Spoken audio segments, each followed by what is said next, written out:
Good morning, Bible Fellowship leaders. This week we wrap up Jeremiah, and next week we wrap up this quarter with Lamentations. So what I've done for you this week, it may be helpful, you may not need it, but I've created a document with a quick overview of the last 11 lessons.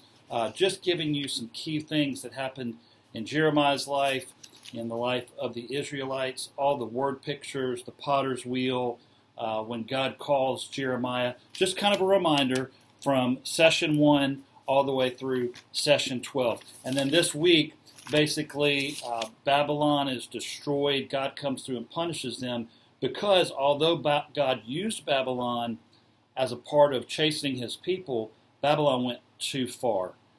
And you see that in the lesson as you've studied it. But also in the lesson, he talks about a future of when God is going to redeem his people. Clearly, that's going to be what happens over in Revelation chapter 17, Revelation chapter 18, when the Messiah comes the second time.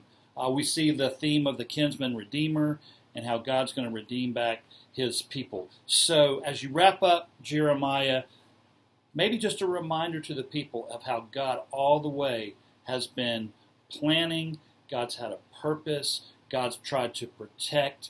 And finally, God has to punish as a part of discipline. But he is going to continue that plan of redemption that's going to come ultimately in Jesus in the second coming. Our people need to hear that because sometimes I think we're lulled to sleep. Well, it's been 2,000 years since Christ came. Maybe it's not really going to happen, but it is coming. And so we've got to make sure we connect that.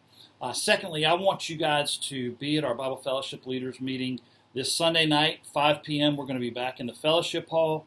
We'll have drinks. We'll have donuts. I'll have the donuts back, and we'll have a great time of just recalibrating and a chance for you to meet with your teams. Go ahead and invite every single person that's on your team to be there. Those that are new leaders, we want them to be back. And I've got 2 celebration stories that are so good. Thank you guys for what you're doing. And I appreciate your service to, first of all, the Lord, and then to our church. Let me know if there's anything I can do or Vicki can do for you. See you guys Sunday.